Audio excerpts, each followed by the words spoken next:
परंतु वहां तक पहुंचने के लिए उस दिन क्या आवश्यकता है आपको? यदि आप अपने घर के वस्त्रों में आ जाएं तो प्रवेश मिलेगा? नहीं मिलेगा। तो कहा जाएगा जो वहां के जो एक जो भी अ,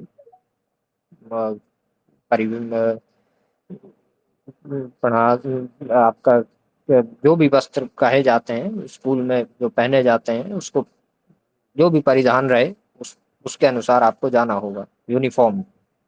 हाँ, यूनिफॉर्म जो है, जो भी परिधान यूनिफॉर्म रहे उसके अनुसार आपको जाना होगा।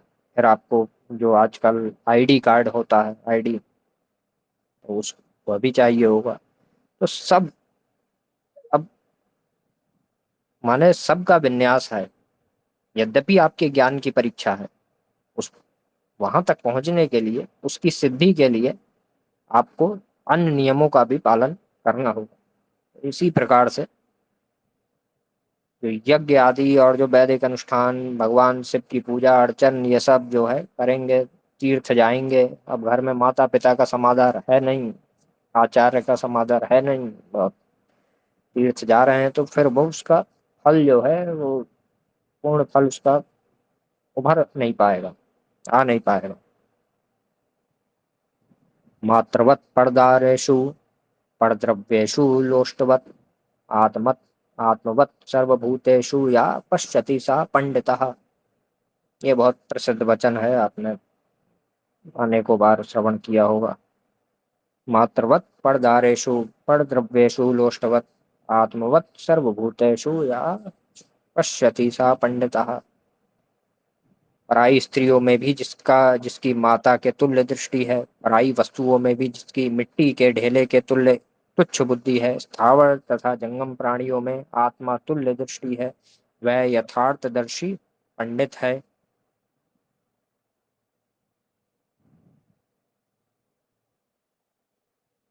पुनर्नाम्नो नरकाद यस्माद् पितरं त्रायते सुतः तस्मात् पुत्र इति प्रोक्तः स्वयमेव स्वयं भुवा।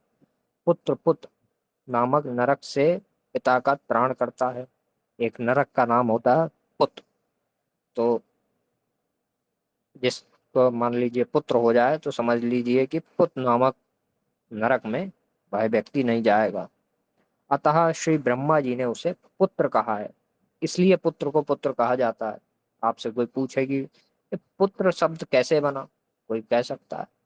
तो पुत्र शब्द ऐसे बना कि एक पुत्र नामक नरक है, अब वो नरक से जाने से बचा लिया, तो वो उस इसलिए पुत्र कहा गया उसे। पतिर्माता पतिर्विष्णु पतिर्ब्रह्म पति शिव पतिर्गुरु पतिस्तीर्थेमिति स्त्रीणाम विदुर्बुदः। स्त्रियों के लिए पति ही माता है। ये विवाहित स्त्रियों के लिए कहा गया है। स्त्रियों के लिए पति ही माता है, पति ही विष्णु है, पति ही ब्रह्मा है, पति ही शिव है, पति ही गुरु है, तथा पति ही तीर्थ है। ऐसा विज्ञ महानुभाव मानते हैं। स्कंद पुराण का वचन है। शरीर में तो श्रद्धता पिता माता च भारत आचार्य शास्त्रा या जाति ही सा सत्या सा जरा मरा। भारत, पिता तथा माता केवल शरीर को ही जन्म देते हैं, जबकि अध्यात्म उपदेश अध्यात्म उपदेशक आचार्य के उपदेश समुद्भूत ज्ञान से जो निवारण आत्मस्वरूप स्फुरण होता है वह सत्य, अजर तथा अमर है।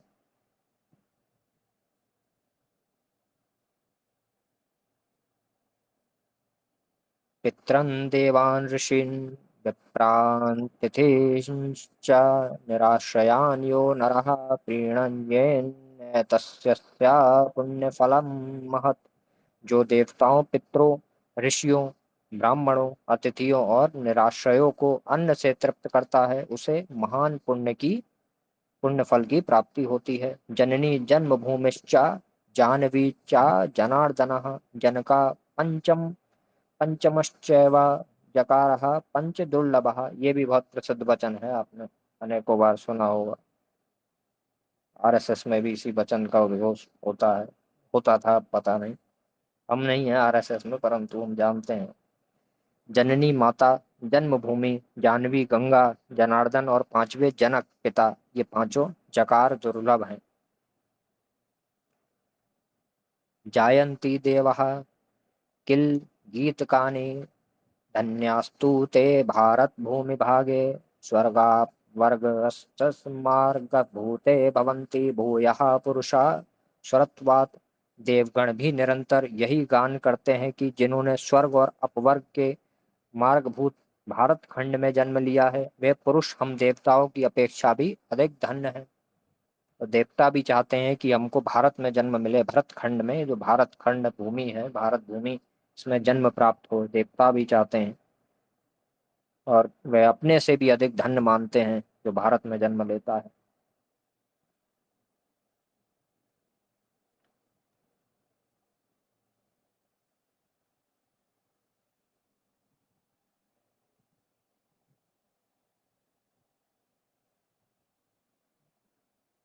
आप में से किसी को कुछ कहना हो तो आप भी अपनी बात को, या कुछ जिज्ञासा हो, कुछ विषय से संबंधित कुछ हो, तो आप भी रख सकते हैं।